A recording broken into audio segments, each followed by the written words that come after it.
Geography में आगे चल रहे हैं। ठीक है, अगला टॉपिक हमारा है भारत की राजनीतिक इकाइयाँ। भारत की राजनीतिक इकाइयाँ। अंग्रेजों के भारत छोड़ने के समय भारत व ब्रिटिश प्रोविंसेस तथा 562 रजवाड़ों में विभाजित था। 26 जनवरी 1950 को भारत का संविधान लागू किया गया और भारत प्रजातंत्र गणतंत्र बना। नॉर्मल सी लाइनें हैं। 26 जनवरी 1950 को हाईलाइट करना है। अगर पूछेगा संविधान को अंगीकृत कब किया गया, अधिनियमित कब किया गया, आत्मार्पित कब किया गया, अगर इन तीन शब्द पूछता है कौन कौन से, कि संविधान को अंगीकृत कब किया संविधान सभा ने, अडॉप्ट, इनेक्ट और give our self, constituent assembly बोलती है ना प्रियम्बल में। तो अगर बोलेगा अंगीकृत कब किया गया, अधिनियमित कब किया गया, आत्मार्पित कब किया गया संविधान सभा द्वारा, तब आपने बोलना 26 नवंबर 1949, 26 डे ऑफ नवंबर 1949। लेकिन अगर पूछेगा लागू कब किया गया, तो आंसर 26 जनवरी 1950। फिर वो एक बार क्वेश्चन पूछा उसने कि 26 जनवरी 1950 को ही क्यों लागू किया हमने संविधान को, जब वो कॉन्स्टिट्यूंट असेंबली ने 26 नवंबर 1949 को अडॉप्ट कर दिया था, अंगीकृत कर दिया था, 2 महीने क्यों इंतजार किया इन्होंने, है ना। 26 जनवरी 1950 को ही क्यों लागू किया भारतीय संविधान को, तो फिर उसका उत्तर होता है कि लाहौर अधिवेशन में जाना पड़ेगा हमें 1929 के लाहौर अधिवेशन में। ठीक है, रावी नदी के तट पर एक अधिवेशन हुआ भारतीय राष्ट्रीय कांग्रेस का, जिसके अध्यक्ष कौन थे, जवाहरलाल नेहरू अध्यक्षता कर रहे थे, और उन्होंने पूर्ण स्वराज का नारा दिया एक, और दूसरा कहा उन्होंने कि हम 26 जनवरी 1930 को पूर्ण स्वराज दिवस मनाएंगे। क्या करेंगे, पूर्ण स्वराज दिवस मनाएंगे। ठीक है जी, तो उस टाइम पर 26 जनवरी 1930 को पूर्ण स्वराज दिवस मनाया गया।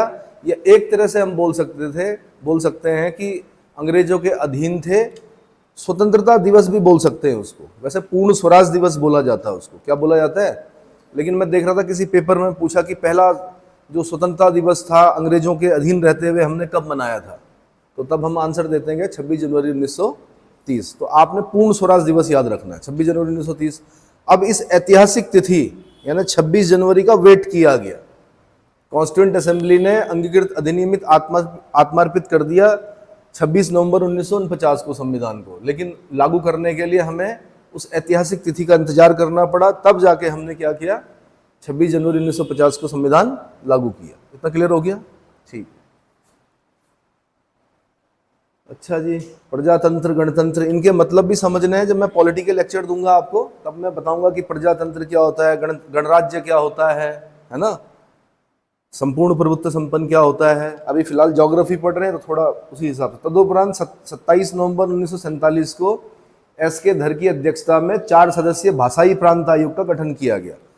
देखिए, भाषाई आधार पर राज्यों के गठन की मांग बहुत पहले से चल रही थी भारत में।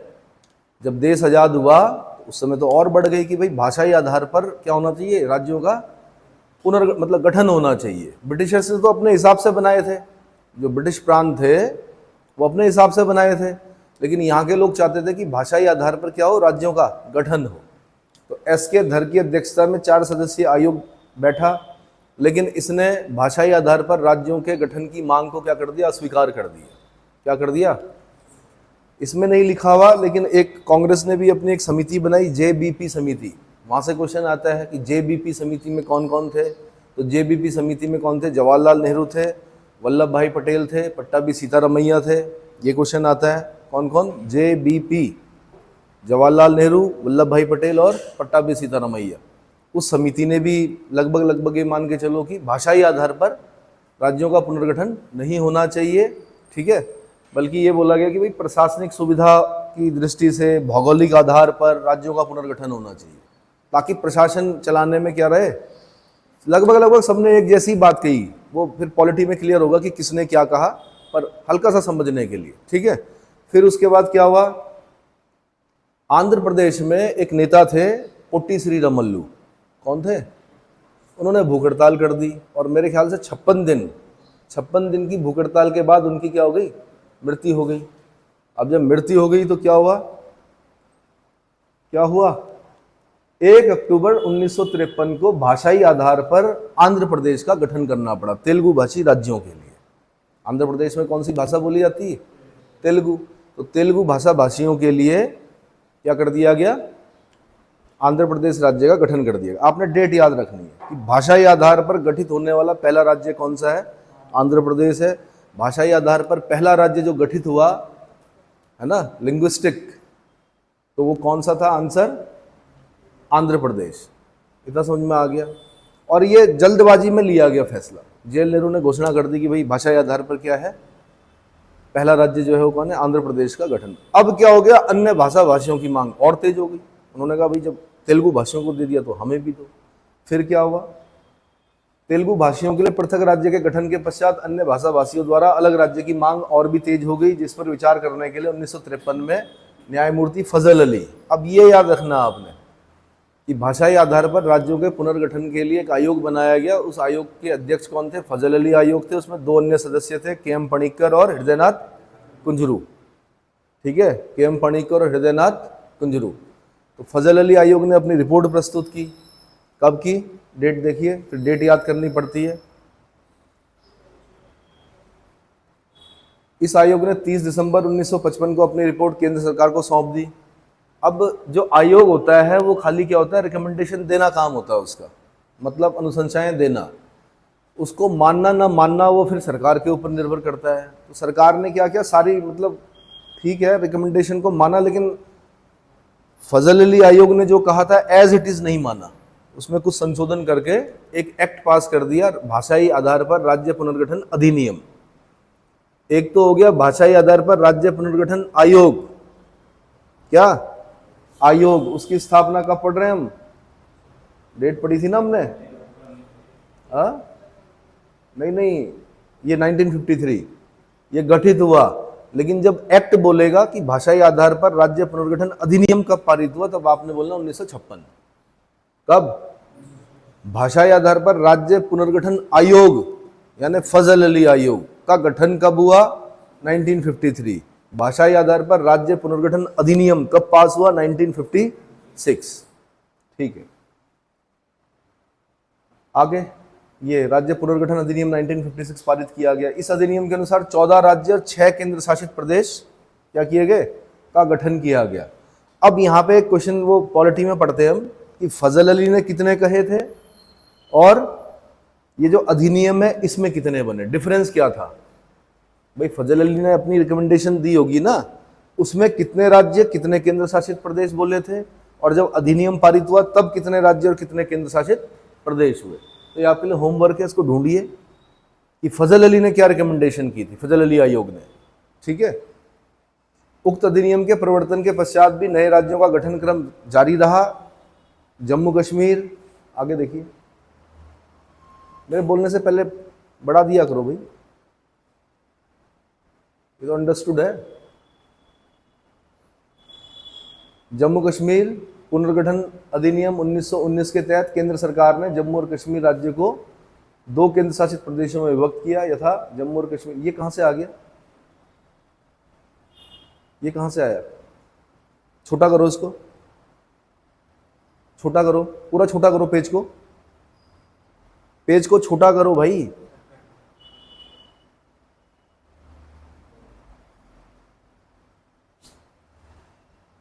ठीक है, अब ये अब का बता रहा है कि वर्तमान में 2019 में क्या हुआ? जम्मू कश्मीर पुनर्गठन अधिनियम 2019 के तहत, ये आपको पता ही है, जम्मू कश्मीर और लद्दाख है ना, ये 2 केंद्र शासित प्रदेश बन चुके हैं। इस चीज से आप अवगत है, तो आपने भी देखा है। यथा जम्मू और कश्मीर लद्दाख। तत्पश्चात 26 जनवरी 2000 को दादर नागर हवेली दमन एंड दीव केंद्र शासित प्रदेशों को संयुक्त रूप से विलय करके एक केंद्र शासित प्रदेश बना दिया गया है। इस प्रकार वर्तमान में देश में कुल 28 राज्य और 8 संघ शासित प्रदेश हैं। ठीक है, अब ये गठन का क्रम याद करना पड़ता है आपको। यूपीएससी जो पूछती है वो क्रम पूछती है। क्या पूछती है? पहले कौन? आंध्र प्रदेश 1953। उसके तुरंत बाद आंध्र प्रदेश के बाद कौन? गुजरात। कब? 1960। याद कर लो अगर सन तो बहुत अच्छा है, लेकिन क्रम तो आपने याद करना ही करना है। तो समझ में आ गया। फिर नागालैंड, फिर हरियाणा, नागालैंड कब का है? 1963 का है। हरियाणा कब का है? 66 का है। हिमाचल प्रदेश कब का है? 71 का है। मेघालय, मणिपुर, त्रिपुरा 72 का है। सिक्किम कब का है? 75 का है। मैंने बताया था ना 35वां संविधान संशोधन और 36वां संविधान संशोधन, ये याद रखना है आपने। सिक्किम में चोग्याल डिनेस्टी थी, मतलब मोनार्की था, वहाँ पर राजा का शासन था। ठीक है, चीन से खतरा था, चीन अपनी विस्तारवादी नीति चला रहा था। तिब्बत की स्थिति आपको पता ही है, तिब्बत को कैप्चर कर लिया था चाइना ने। सिक्किम को भी कैप्चर कर सकता था, इसलिए उसने भारत में अपने विलय करने की मंशा क्या की? जाहिर की। तो फिर 35वां संविधान संशोधन किया गया, उसको सहराज्य का दर्जा दिया गया। उसके बाद 36वें संविधान संशोधन से उसको पूर्ण राज्य का दर्जा दे दिया गया। ठीक है, मिजोरम, अरुणाचल प्रदेश, गोवा 1987। गोवा में बताया था मैंने 56वां संविधान संशोधन, 56 कॉन्स्टिट्यूशनल अमेंडमेंट एक्ट 1987, पूर्ण राज्य का दर्जा दिया। पहले यूनियन टेरिटरी बना है गोवा, पहले क्या था? यूटी था, यूनियन टेरिटरी मतलब संघ शासित प्रदेश। फिर छत्तीसगढ़ बना 1 नवंबर 2000 को, फिर उत्तराखंड बना 9 नवंबर 2000 को, फिर झारखंड बना 15 नवंबर 2000 को, फिर तेलंगाना बना 2 जून 2014 को, फिर लद्दाख बना 31, ये डेट याद रखनी है आपने, 31 अक्टूबर 2019 को। फिर दादर नागर हवेली, दमन एंड दीव दोनों को एक कर दिया गया, कब? 26 जनवरी 2020 को। इतना क्लियर हो गया? ठीक है। 1991 में संघ शासित क्षेत्र दिल्ली का नाम बदलकर राष्ट्रीय राजधानी क्षेत्र दिल्ली किया गया। एनसीआर कब किया गया? नेशनल कैपिटल रीजन कब कर दिया गया इसका नाम? ये पूछता है। ठीक है, 1991 में। दिल्ली से संबंधित 2 कॉन्स्टिट्यूशनल अमेंडमेंट बड़े इंपॉर्टेंट होते हैं, संविधान संशोधन, एक 69वां और एक 70वां। ठीक है, पहले राष्ट्रपति के इलेक्शन में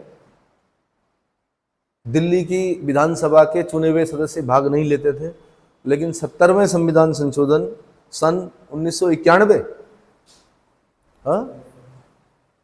70वें संविधान संशोधन सन 1991 के द्वारा जो राष्ट्रपति के लिए इलेक्शन होता है, उसके लिए जो इलेक्टोरल कॉलेज होता है, उसमें मैंने क्या बोला? 70वां संविधान संशोधन 1992 के द्वारा क्या कर दिया गया? राष्ट्रपति के इलेक्शन में भाग लेने लगे कौन? दिल्ली विधानसभा के चुने हुए सदस्य। ठीक है, पुदुचेरी के भी लेते हैं भाग, पुदुचेरी विधानसभा के चुने हुए सदस्य भी भाग लेते हैं। अब तो जम्मू के भी लेंगे, जम्मू कश्मीर वाला जो रीजन है वहाँ पर भी विधानसभा है, वो भी राष्ट्रपति के इलेक्शन में। ठीक है,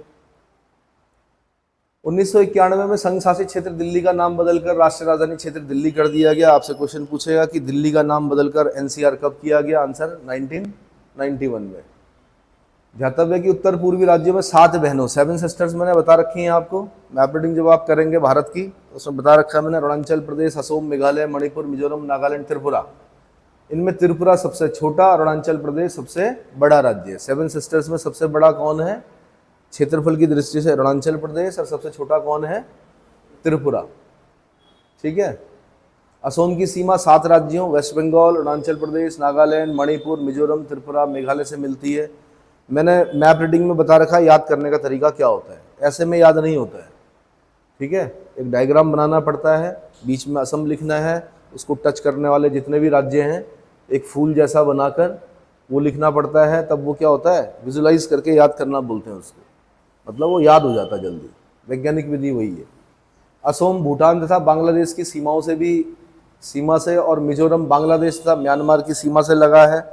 भूटान और म्यांमार भारत के क्रमशः 4 राज्य सिक्किम, पश्चिम बंगाल, असम, अरुणाचल प्रदेश और मिजोरम, मणिपुर, नागालैंड और अरुणाचल सीमा बनाते हैं। ये सब कर रखा है आपने मैप रीडिंग में, उसी को क्या कर रहा है ये। ठीक है, और ये मैंने कहा लिखना तो नंबर तो लिखे हुए भी मिलते हैं, आपकी उत्तर पुस्तिका ही आपका परिचय होती है। डायग्राम भी बनाने हैं, साथ में लिखना भी है। डायग्राम बना देंगे अच्छे नंबर मिलते हैं। ठीक है, वो नहीं जानते आप लोग कौन है। जब मेंस लिखते हैं आप, आपकी उत्तर पुस्तिका यानी आपकी आंसर शीट ही आपका परिचय होती है। ठीक है, उसी हिसाब से नंबर रखे जाते हैं। तो त्रिपुरा भारत का एक ऐसा राज्य है जो उत्तर पश्चिम और दक्षिण अर्थात 3 ओर से बांग्लादेश से घिरा हुआ है। ये क्वेश्चन बन चुका है। 3 ओर से बांग्लादेश से घिरा हुआ राज्य कौन सा है? आंसर त्रिपुरा। ठीक है, सिक्किम तीन ओर से अर्थात पश्चिम में नेपाल, उत्तर में चीन और पूर्व में भूटान से घिरा हुआ है। सिक्किम भी देखा होगा आपने। और ये मैंने आपको कहा कि जब ज्योग्राफी पढ़ रहे होते हैं आप, तो उस समय क्या करना है आपने, एटलीस्ट सामने रखना है। जितना आप क्या करोगे, बार बार मैप को देखोगे, उतनी बार आपका क्लियर होता चला जाएगा। और जहां पर आप पढ़ते हैं वहां पर एक भारत का फिजिकल, भारत का पॉलिटिकल, विश्व का फिजिकल और विश्व का पॉलिटिकल लगा दे, और उसको बार बार रोज सुबह उठ के, जब सबसे पहले यही काम करना है आपने, मैप देखना है। ठीक है। शीर्ष 5 भौगोलिक क्षेत्र वाले जिले कौन से हैं? सबसे बड़ा जिला जो है वो कच्छ है, जो कि गुजरात में पड़ता है। लेह है, जो कि लद्दाख में पड़ता है। जैसलमेर है, ये राजस्थान में पड़ता है। बीकानेर, बाड़मेर, ये बड़े बड़े राज्य हैं, राज्य कह रहा सॉरी, जिले बड़े बड़े क्या हैं। तो जो सबसे बड़े जिले हैं 5, वो कौन कौन से हैं, वो लिस्ट हमने पढ़ ली। ठीक है। कच्छ, लेह, जैसलमेर, बीकानेर, बाड़मेर। सबसे ज्यादा क्षेत्रफल वाले जो राज्य हैं, सबसे नंबर 1 पे कौन आता है? राजस्थान आता है। नंबर 2 पे मध्य प्रदेश आता है। नंबर 3 पे महाराष्ट्र आता है। उत्तर प्रदेश आता है। गुजरात आता है। क्या आता है? गुजरात आता है। ठीक है। क्षेत्रफल याद कर सको तो ठीक है, नहीं कर पाओ तो क्रम याद कर लेना। बस क्या याद कर लेना? क्रम याद कर लेना कि राजस्थान, मध्य प्रदेश, महाराष्ट्र, उत्तर प्रदेश, गुजरात। भारत का एक मैप बनाना, नंबर 1 डालना किसमें? राजस्थान में। नंबर 2 डालना किसमें? मध्य प्रदेश में। नंबर 3 किसमें डालना? महाराष्ट्र में। नंबर 4 उत्तर प्रदेश। नंबर 5 गुजरात। और एक लास्ट सबसे छोटा राज्य, ठीक है। तो इस तरह से जब आप वो करेंगे तो क्या होगा, याद हो जाएगा आपको। अगला क्या है, ये भी पढ़ लो भाई, से क्यों छोड़ रहे हो। सबसे बड़ा राज्य राजस्थान, सबसे छोटा राज्य गोवा, वर्तमान में सबसे बड़ा केंद्र शासित राज्य लद्दाख। अब लद्दाख है, पहले अंडमान निकोबार पढ़ते थे, अब क्या पढ़ते हैं? लद्दाख। वर्तमान में सबसे छोटा केंद्र शासित राज्य लक्षद्वीप, पहले भी यही था। सबसे बड़ा जिला कौन सा है? कच्छ, गुजरात में है। सबसे छोटा जिला कहाँ है? पुदुचेरी, माहे। ठीक है। राज्यों की संख्या कितनी है? 28। ये बहुत नॉर्मल चीजें हैं। अभी ज्योग्राफी का तो असली तो स्टार्ट हुआ ही नहीं, अभी तो हम क्या कर रहे हैं, बेसिक कर रहे हैं। ठीक है। आगे, भारत में जनगणना का आधार। अब जनगणना भाई क्या है कि सेंसस तो अभी आया नहीं, ठीक है। तो क्या होता है कि अधिकतर पेपरों में लास्ट में क्वेश्चन डाले जाते हैं ये देखने के लिए कि 2011 का जो सेंसस है वो याद है भी कि नहीं है। 10 सालों तक वो इम्पोर्टेंट होता है। इस बार कोरोना की वजह से सेंसस नहीं आ पाया, जनगणना नहीं हो पाई, है ना, वरना 2021 के आंकड़े आ जाने चाहिए थे अब तक। अब देखिए कब आते हैं, तब तक तो यही पढ़ना है हमने। ठीक है। तो भारत में जनगणना का आधार जनसंख्या की संरचना है। जनसंख्या की संरचना से अर्थ जनसंख्या के ढांचे से है, अर्थात जन की संख्या, उनकी आयु, लिंग, जाति, धर्म, भाषा, साक्षरता, जनसंख्या वृद्धि की प्रवृत्ति, घनत्व, व्यवसाय, ग्रामीण एवं नगरीय अनुपात आदि से है। जब हम जनगणना बोलते हैं तो खाली गिनती नहीं होती है, उसमें सब चीजें देखी जाती है। क्या देखी जाती है? किस आयु वर्ग के लोग हैं। जैसे हमने कहा कि सबसे युवाओं वाला देश कौन है? भारत है। कैसे पता चला? जनगणना से तो पता चला। खाली ऐसे थोड़े गिने हमने कि कितने सिर हैं। हमने आयु पूछी, हमने लिंग पूछा, भाई कितनी महिलाएं हैं, कितने पुरुष हैं देश में, है ना। और जाति पूछी हमने, जाति आधार पर भी होती है जनगणना। ठीक है। धर्म, भाषा, साक्षरता पूछी हमने, भाई साक्षर हो कि नहीं हो, तभी तो बोलते हैं हम कि सबसे साक्षर राज्य कौन सा है? केरला। जब साक्षरता हमने क्या किया होगा, चेक किया होगा, तभी तो बता पाए। जनसंख्या वृद्धि की प्रवृत्ति, अब कुछ राज्यों में जनसंख्या वृद्धि की प्रवृत्ति बहुत ज़्यादा है, कुछ राज्यों में कम है ना। घनत्व, जनसंख्या घनत्व से मतलब है यहाँ पर कि दूर दूर रहते हैं या बहुत नज़दीक नज़दीक रहते हैं। तो सबसे कम जनसंख्या घनत्व वाला राज्य कौन सा? अरुणाचल प्रदेश है। वहाँ 1 किलोमीटर स्क्वायर में कितने लोग रहते हैं? 17 लोग रहते हैं। जबकि सबसे ज़्यादा जनसंख्या घनत्व वाला राज्य कौन सा है? हाँ, बिहार है। कितने रहते हैं वहाँ पर? कितने रहते हैं? बिहार का जनसंख्या आ जाएगा, अभी जनसंख्या घनत्व कितना है, 1000 से ज़्यादा ही है,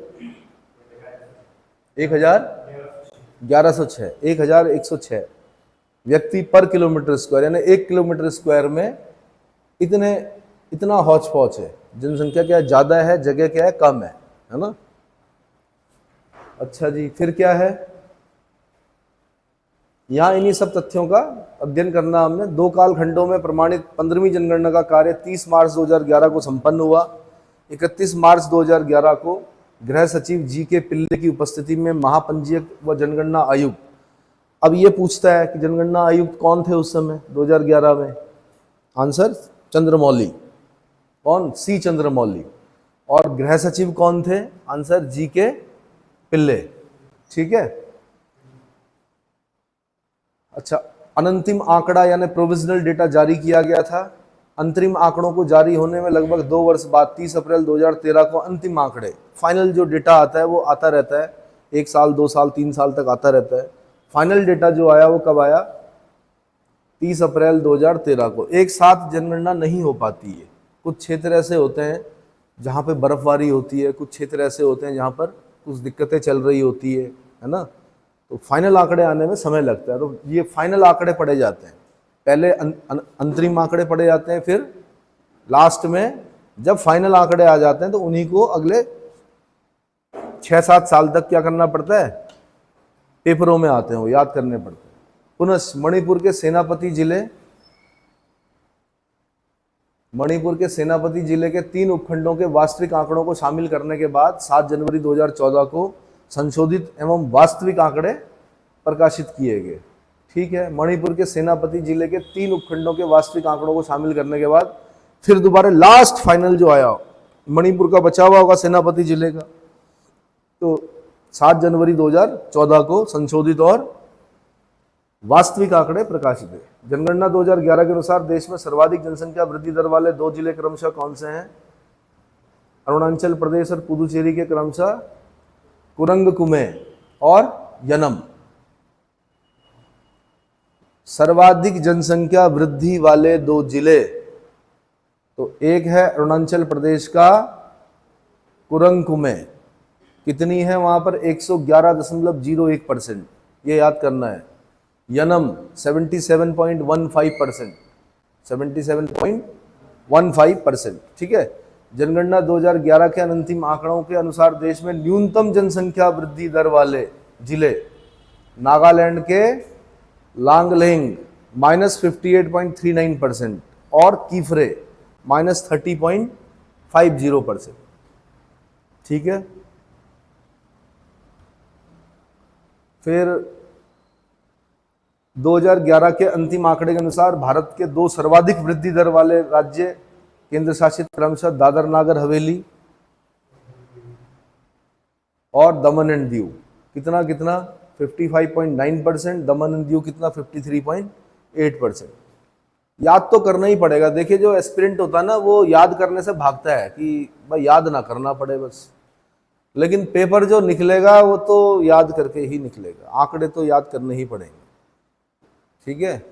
जितना आप याद करोगे उतनी सहूलियत होगी आपको, कहाँ पर, खासकर जब आप प्री दे रहे होंगे वहाँ पे उतनी सहूलियत होगी, ठीक है। ऑप्शन की बैसाखियों से कई बार पेपर नहीं निकलते हैं, ठीक है। कहीं किसी आर्मी कैंट में लिखा हुआ था कि ट्रेनिंग में पसीना बहाओ और युद्ध के मैदान में खून बचाओ। आप जितनी ट्रेनिंग में पसीना बहाओगे, युद्ध के मैदान में आपका उतना कम क्या, खून बहेगा, है ना। इसलिए ट्रेनिंग टफ होनी चाहिए, याद करना ही पड़ेगा, आंकड़े तो याद करने पड़ेंगे। और अच्छा एस्पिरेंट वो माना जाता है, उसके सामने क्वेश्चन आया, वो 4 ऑप्शन जो होते हैं ना, 3 पे उसकी नजर ही नहीं जाती, उसको पता होता है ये आंसर है, बेस्ट एस्पिरेंट उसको माना जाता है। चलो, जनगणना 2011 के अनुसार निम्नतम वृद्धि दर वाले 2 राज्य केंद्र शासित क्षेत्र कौन से हैं, नागालैंड -0.6% और केरल 4.9%। आप तुलना करोगे ना अगर, क्या 2001 की जनगणना से 2011 की, तो बहुत कुछ पाओगे, आपकी कुछ अचानक से ऐसे परिवर्तन हुए कि जो पहले बहुत ज़्यादा थे वो बहुत कम में माइनस में आ गए। ऐसा क्या हुआ, ऐसी क्या नीतियां चलाई, तो वो सब बाद में पढ़ना है आपने, ठीक है। फिलहाल ये देखिए, देश में सर्वाधिक जनसंख्या वाले 2 जिले महाराष्ट्र में ठाणे और पश्चिम बंगाल में 24 परगना। कितने लोग रहते हैं इन जिलों में? इकाई, दाई, सैकड़ा, हजार, 10,000, लाख, 10 लाख, करोड़। कितने? हाँ, महाराष्ट्र के ठाणे में 1,10,54,131 लोग रहते हैं और पश्चिम बंगाल के उत्तरी 24 परगना में 1,82,852 लोग रहते हैं। जब आप पढ़ते हो तो बड़े चौंकाने वाले आंकड़े मिलते हैं। देश में न्यूनतम जनसंख्या वाले 2 जिलों के नाम दिबांग घाटी अरुणाचल प्रदेश, सिर्फ 7,948 लोग रहते हैं, और अंजाव अरुणाचल प्रदेश कितने? 21,21089। क्लियर हो गया? ठीक है, आगे।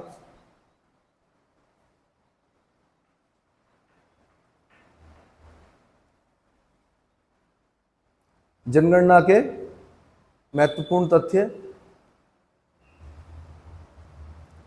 भाई, कुल जनगणना कितनी है? 2001 के साथ तुलना करके बता रहा है कि 2001 में हम इतने थे, 2011 में हम इतने हो गए। डिफरेंस कितना आया, यानी हम कितने बढ़ गए? 18,21,17,541 लोग बढ़ गए 2001 से लेके 2011 के बीच में। जितनी कुछ देशों की कुल जनसंख्या होती है उतने हमारे यहाँ 10 साल में बढ़ जाते हैं। 18,21,17,541 लोग बढ़ गए 10 सालों में, एक डिकेड में, एक दशक में। कैसा लग रहा है सुनने में? 18 करोड़, समझते हो आप? इतने लोग क्या हो गए? बढ़ गए। पुरुष कितने हैं? पुरुष कितने बढ़े? लगभग उतने ही हैं। पुरुष ज्यादा बढ़े, 9,10,47,168। महिलाएं कितनी बढ़ी? 9,10,70,000। महिलाएं ज्यादा बढ़ी हैं। हाँ, महिलाएं ज्यादा बढ़ी हैं, पुरुष नहीं ज्यादा। कौन है? महिलाएं। डिफरेंस निकाल देना, कितनी महिलाएं ज्यादा बढ़ी हैं। अगर महिलाओं की संख्या ज्यादा बढ़ी है तो आने वाले समय में लिंगानुपात अच्छा होने वाला है। सेक्स रेशियो क्या हो जाएगा? अच्छा होगा। 1,000 पुरुषों पर महिलाओं की संख्या कितनी है? 1,000 पुरुषों पर अगर महिलाओं की संख्या 1,000 से ज्यादा है तो अच्छा माना जाता है सेक्स रेशियो। 1,000 से कम होता है तो अच्छा नहीं माना जाता, ठीक है ना। ऐसे ही 0 से 6 आयु वर्ग की जनसंख्या कितनी है? इसके पूरे आंकड़े नहीं दिए इन्होंने, ये इतनी है, 16,44,78,150, ठीक है। नगरीय प्रतिशत कितना है? भाई, नगरों में रहने और निवास करने वाली पूरी संपूर्ण जनसंख्या का 2001 में सिर्फ 27.81% लोग नगरों में निवास करते थे, लेकिन जब हम 2011 की जनगणना पढ़ते हैं तो 31.10% लोग नगरों में, संपूर्ण जनसंख्या का इतना प्रतिशत भाग नगरों में निवास कर रहे हैं। इसका मतलब माइग्रेशन हुआ है, नगरों की तरफ क्या हुए हैं? लोग गए हैं। 3.29% लोग नगरों की तरफ क्या हुए हैं? गांव छोड़कर।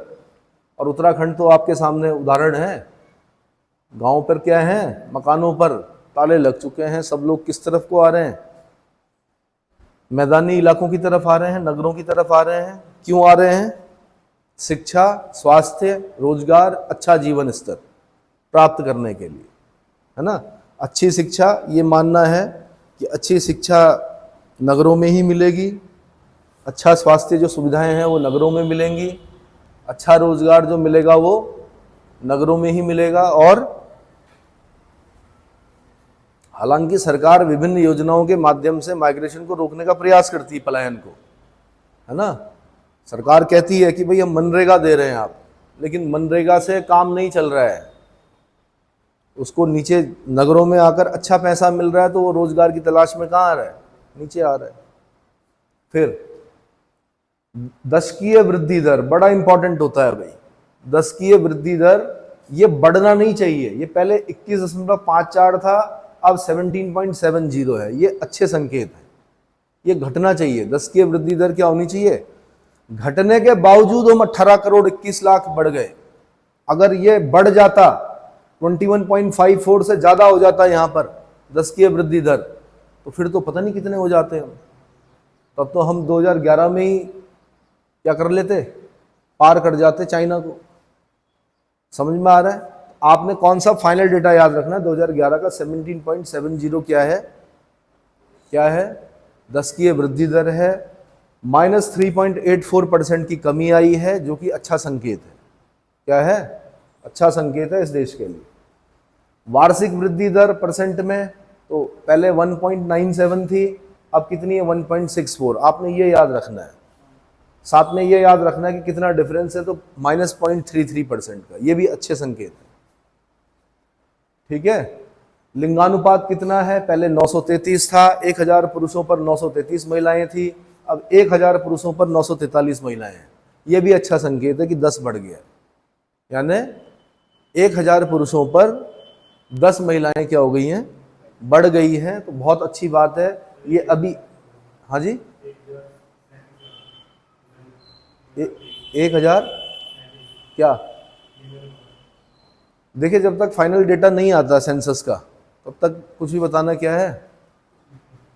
ठीक है, मैं अभी, आप 2011 का ढंग से याद कर लीजिए, 2000 ये जो नया सेंसस आएगा उसके साथ कंपेयर करके हम पढ़ लेंगे उसको। तो 943 बता रहा है, और ये बढ़ रहा है कि अगर बढ़ रहा है तो बहुत अच्छे संकेत है। महिलाओं की संख्या अगर क्या हो रही है, बढ़ रही है, सेक्स रेशियो बढ़ रहा है तो अच्छा है। साक्षरता भाई 64.8% थी, अब 73% है, ये बहुत अच्छा संकेत है कि लोग साक्षर हो रहे हैं। ठीक है। 8.20% की क्या हुई है, बड़ा है, साक्षरता जो है बड़ी है, 8.20। पुरुष साक्षरता कितनी थी, 75.26, अब 80.90, 5.64% की बढ़त देखी गई है। ये भी अच्छा संकेत है कि पुरुष क्या है, उसमें साक्षरता दर बढ़ी है। महिला साक्षरता 53.67 थी, बहुत ही कम थी, यानी आधी महिलाएं ही लगभग हमारी क्या थी, साक्षर थी। ये हमने देखा एक डिकेड में 64.60 क्या है, बढ़ गई है, और 10.93% की बढ़ोतरी हुई है। ये बहुत अच्छा संकेत है। समझ में आया? तो सरकार विभिन्न नीतियों के माध्यम से प्रयास करती है कि महिलाओं की क्या हो, साक्षरता दर बढ़े। इसीलिए बोलते हैं कि सरकार की एक नीति क्या करती है, इतना बड़ा परिवर्तन ला सकती है देश में कि आप सोच भी नहीं सकते। एक छोटा सा एग्जांपल दे रहा हूं। देखिए इस देश में क्या है कि धार्मिक, सामाजिक, आर्थिक कई कारण हैं जिसकी वजह से महिलाओं को पढ़ाया नहीं जाता है। बिहार में भी नहीं पढ़ाया जाता था। बिहार के मुख्यमंत्री नीतीश कुमार जी, है ना, उन्होंने एक योजना चलाई कि भाई जो बालिका स्कूल जाएगी उसको एक साइकिल मिलेगी। क्या मिलेगी, बस साक्षरता दर बढ़ गई वहाँ अचानक, यानी स्कूल जाने वाली बालिकाओं की संख्या क्या हो गई, बढ़ गई। तो थोड़ा सा ये देश क्या है, यहाँ पर थोड़ा सा प्रयास करने पड़ते हैं। तो थोड़े थोड़े प्रयासों से क्या कर सकते हैं हम, अगर हम सभी लोग अपना टैक्स ईमानदारी से भरें, और जो समावेशी विकास जो इकोनॉमिक्स में पढ़ा ही रहा था, है ना, कि बिल्कुल नीचे तक क्या जाना चाहिए, सरकार की योजनाएं पहुंच जाए, तो क्या होगा, निश्चित ही क्या होगा, देश विकसित राष्ट्र की तरफ क्या होगा, बढ़ेगा। इतना समझ में आया? महिला साक्षरता बढ़ गई हमारी। जनघनत्व पहले 325 था, 382 हो गया, 57 बढ़ गया भाई। ये अच्छा नहीं माना जाता। क्या नहीं माना जाता? खुद ही सोचो ना, आप अगर घर में पहले 4 लोग रहते थे, अचानक से 12 लोग रहने लगे उसी कमरे में, तो क्या होगा, क्या होगा? देश के संसाधनों पर बोझ पड़ता है, राजस्व पर बोझ पड़ता है ना। नीचे दिखाओ कितना बड़ा, 57, यानी हौच पौच हो गया है। क्या हो गया है, हौच पौच। जहां खुला खुला रहते थे, 1 किलोमीटर स्क्वायर में पहले कितने लोग रहते थे, 325 लोग रहते थे 2001 की जनगणना के अनुसार, अब 382 लोग रहते हैं 2011 की जनगणना के अनुसार। इतना क्लियर हो गया? ये याद रखना आपने, 57 की बढ़ोतरी।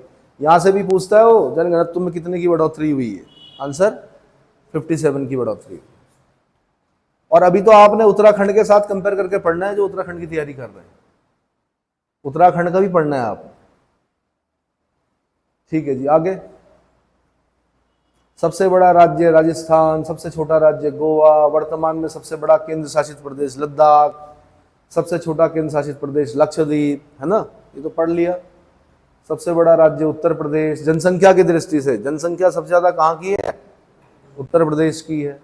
योगी आदित्यनाथ जी, है ना, उत्तराखंड के हैं, अजय सिंह बिष्ट नाम है उनका। पंचूर गांव, पौड़ी, है ना, पौड़ी गढ़वाल। अच्छा, जब सिर्फ गढ़वाल लिखा होता है तो उसका मतलब पौड़ी ही माना जाता है। क्या लिखा होता है?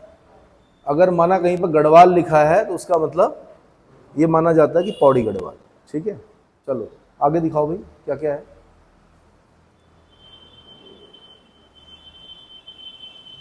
ये क्या है? जनसंख्या। तो सबसे ज्यादा जनसंख्या कहाँ की? उत्तर प्रदेश की है। कितनी है? अब ये पुराने आंकड़े हैं, नए आंकड़े आने वाले हैं, पर मैंने कहा जाते जाते जरूर वो छोड़ेंगे। क्या आप पर प्रश्नों के बाण छोड़े जाएंगे? कहाँ से? सेंसस से। अब जो आने वाले पेपर हैं आपके उत्तराखंड में, मुझे पूरा यकीन है कम से कम 3 या 4 क्वेश्चन उन्होंने क्या करने हैं, 2 क्वेश्चन आपके देश के सेंसस से और 2 क्वेश्चन उन्होंने उत्तराखंड के सेंसस से डालने हैं, अगर आपके सिलेबस में होगा तो। है हाँ, वहां से देने उन्होंने, इसलिए सेंसस को ढंग से पढ़ लेना भाई। तो 4 नंबर कम नहीं होते हैं, 4 नंबर में 1000 लोग होते हैं। आप 1000 लोगों को क्या कर सकते हैं? और मैंने आपको बता रखा है कि 60 रुपए कितने की आती है? वो परीक्षा वाणी की किताब आती है जनगणना की, उसको ले लीजिए, उसमें सब मिल जाएगा आपको, बहुत अच्छा है। दूसरे नंबर पे महाराष्ट्र है भाई, 11 करोड़ के आसपास लोग रहते हैं यहाँ पर महाराष्ट्र में। उसके बाद बिहार है 10 करोड़ के आसपास, पश्चिम बंगाल है, ये सब बढ़ गए होंगे अब तक, 1 दशक हो गया, दशक से ज़्यादा हो गया। पश्चिम बंगाल है 9 पॉइंट समथिंग, 9 करोड़। आंध्र प्रदेश है 8.458। और संपूर्ण देश की जनसंख्या का कितना प्रतिशत उत्तर प्रदेश में निवास करता है? अगर ऐसा क्वेश्चन पूछ लिया तो 16.51% निवास करता है। पूरे देश की जनसंख्या का कितना प्रतिशत भाग उत्तर प्रदेश में निवास करता है? तो 16.51% निवास करता है। अगर पूछेगा कि संपूर्ण देश का कितना परसेंट भाग महाराष्ट्र में निवास करता है, तो 9.28% निवास करता है। बिहार में कितना करता है? 8.60 करता है ना। पश्चिम बंगाल में कितना करता है? 7.54% करता है। आंध्र प्रदेश में कितना करता है? 6.99% करता है। वो जो प्रतिशत है वो संपूर्ण देश की जनसंख्या का कितना प्रतिशत, ऐसे करके पूछा जाता है। आगे, जनसंख्या की दृष्टि से शीर्ष 5 केंद्र शासित प्रदेश कौन है? दिल्ली में बहुत जनसंख्या है भाई, है ना। दिल्ली 7 बार बसी, 7 बार उजड़ी की। किसने बसाया दिल्ली को? अनंग पाल तोमर ने, है ना। एक नाटक आता था पहले, देखना यूट्यूब पे मिल जाए शायद, मैं दिल्ली हूँ। क्या हूँ? मैं दिल्ली हूँ। देखिएगा अगर यूट्यूब पे मिल जाए तो, कोशिश करना, हल्का हल्का दिल्ली का इतिहास बता रखा हो उसमें। तो दिल्ली कई बार बसी, कई बार उजड़ी, ठीक है, यमुना नदी के तट पर। और जो आधुनिक दिल्ली है उसको लुटियंस दिल्ली कहा जाता है, ठीक है, एडवर्ड लैंडसी लुटियंस। जो आपका कभी दिल्ली जाओगे आप, जनपथ में 12 खंबा रोड, वो सब जो डिज़ाइन किया है वो किसने किया? लुटियंस ने किया है, ठीक है। नई दिल्ली। पुदुचेरी में भी काफ़ी जनसंख्या निवास करती है। दिल्ली के बाद पुदुचेरी में निवास करती है भाई, फिर चंडीगढ़ में निवास करती है, फिर अंडमान निकोबार में करती है, फिर दादर नागर हवेली दमन एंड दीव में करती है, ठीक है। आगे बढ़ो। देश में सर्वाधिक जिलों वाला राज्य उत्तर प्रदेश है। जिले बढ़ गए होंगे शायद, कि इतने ही है अभी भी। उत्तर प्रदेश पीसीएस की जब आप तैयारी कर रहे होते हैं तो उसके लिए एक अलग बुक पढ़नी पड़ती है उत्तर प्रदेश के लिए, ठीक है, तो वहाँ पर मिल जाएगा आपको। देख लीजिए, क्या 75 ही जिले हैं अभी? 75 ही हैं? अरे एटलस में मत देखो, ऐसा होता है ना, मांग होती है। जैसे उत्तराखंड है तो उत्तराखंड में भी नए जिलों की मांग हो रही है, ठीक है। हाँ जी, राजस्थान में बने हैं, क्या उत्तर प्रदेश में नहीं बने? ठीक है। देश में 2001 से 2011 के बीच में, 2001 से में 593 एवं 2011 में 640 जिले, कुल बने नए जिले हैं 47। ये आंकड़ा बहुत पुराना हो गया, 2011 का आंकड़ा है। मैंने कहा ये चलता रहेगा जब तक नया सेंसस नहीं आएगा, ठीक है, नए सेंसस से पता चल जाएगा हमें अब कुल कितने जिले बने। तो कोरोना ने काफी कुछ बदल दिया भाई। पहली जनगणना जो हुई थी वो किसके समय में हुई थी? लॉर्ड मेयो के समय में हुई थी। लॉर्ड मेयो वही जिनके नाम पर अजमेर में मेयो कॉलेज है। लॉर्ड मेयो वही जिनकी पहले क्या बोल सकते हैं 1872 के आसपास की बात है ना, शायद लॉर्ड मेयो ही वो पहले गवर्नर जनरल और वाइस रॉय हैं जिनकी यहाँ पर हत्या हुई थी। अंडमान निकोबार के कैदी ने उनकी हत्या कर दी थी, पता है? नहीं पता? लॉर्ड मेयो पहले वाइस रॉय हैं जिनकी हत्या हुई देश में, ठीक है। उसके बाद फिर 1881 में लॉर्ड रिपन के समय में जनगणना शुरू हुई, और नियमित जनगणना जो शुरू मानी जाती है वो लॉर्ड रिपन के समय से मानी जाती है। यानी 1881 से लगातार क्या हो रहा था? जनगणना चल रही थी। लेकिन इस बार कोरोना की वजह से क्या हो गया? 2021 के आंकड़े प्रकाशित नहीं हो पाए अभी तक। इतना क्लियर हो गया?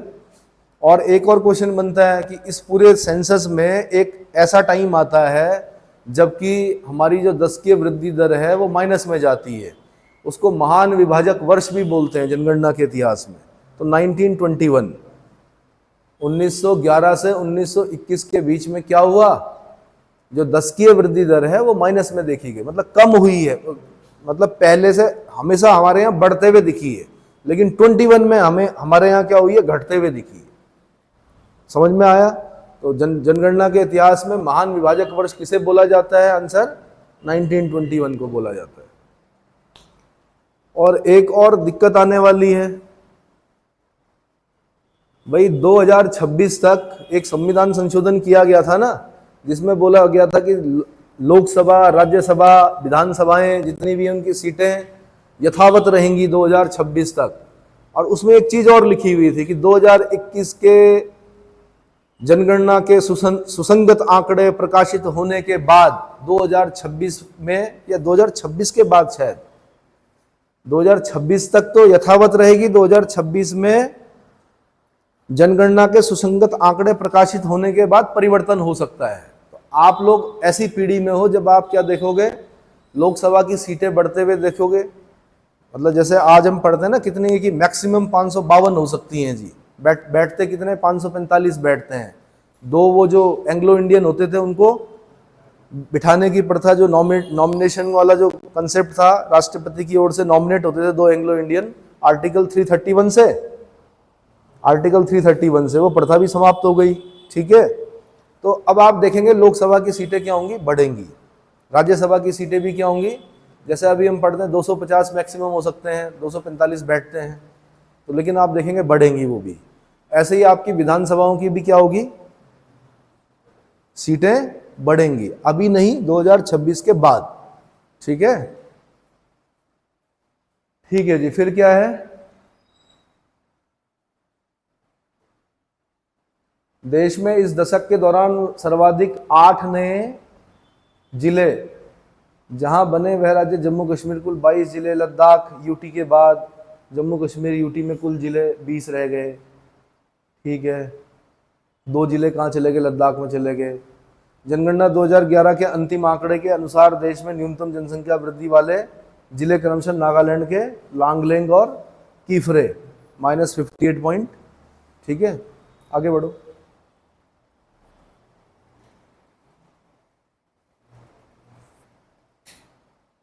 Population of coastal states and union territories minus नहीं डैश है वो 560 million coastal states.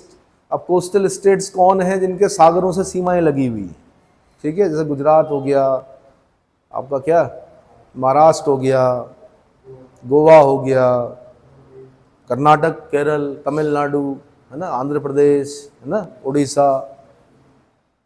Population of islands territory 0.44 million. Total population of coastal districts 171 million. सिर्फ डिस्ट्रिक्ट अगर देखें हम, कोस्टल डिस्ट्रिक्ट्स अगर हम देखें तो वहाँ की जनसंख्या कितनी? 171 million. Percentage of population coastal districts of India 14.2%। आगे आगे बढ़िए भाई, इस तरफ आइए।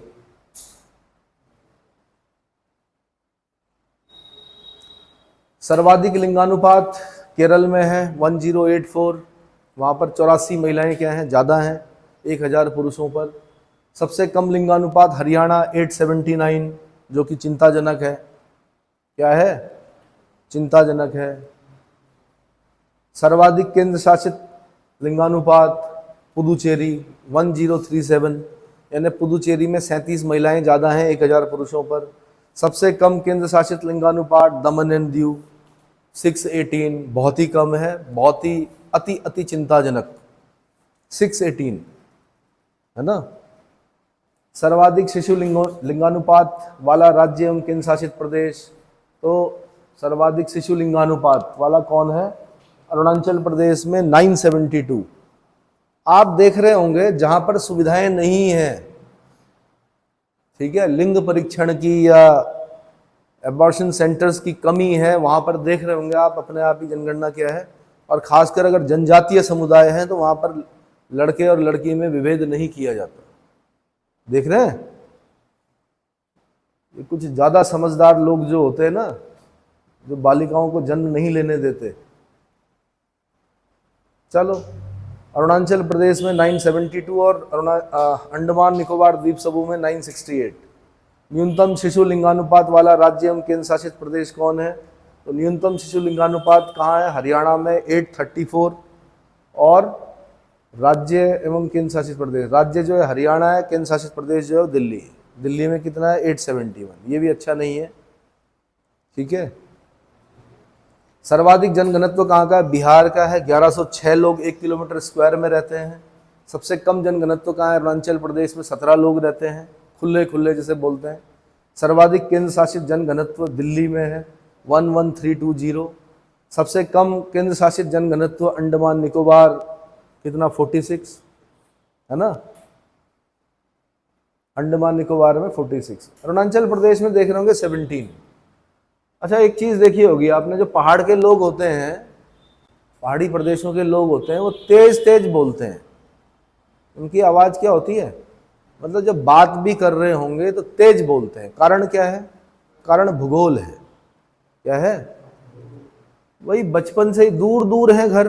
अब ऐसा तो है नहीं कि मैंने अपने झरोके से देखा पड़ोसी दिख गया, वहां तो दूर दूर है। आवाज बचपन से क्या है, दूर दूर तक लगानी पड़ती, तो आदत पड़ जाती है वैसे। कैसी? तेज बोलने की। और फिर उसके बाद अगर हम शहर में भी आ गए तो भी आदत क्या है, वो छूटती नहीं है तेज बोलने की, है ना। अब शहर के लोग तो फिर ज़्यादा जेंटलमैन बनते हैं, कुछ लोग तो होंठ ही नहीं हिलाते बोलते हुए, पता ही नहीं चलता बोल भी रहे हैं कि नहीं बोल रहे हैं, ठीक है। और जो पहाड़ का व्यक्ति होगा वो फ़ोन पर भी क्या करता है? तेज बोलता है। जबकि अगर आप हल्के भी बोलेंगे तो उसके भूगोल ने उसको ऐसा बनाया, क्योंकि लोग दूर दूर रहते हैं, बातें जब की जाती हैं तो क्या होती हैं? तेज तेज आवाज़ में की जाती हैं, ठीक है। वहाँ का भूगोल उन्हें स्वतंत्र बनाता है और क्या करता है? तेज बोलने के लिए क्या प्रेरित करता है भूगोल, इसलिए आवाज़ तेज होती है।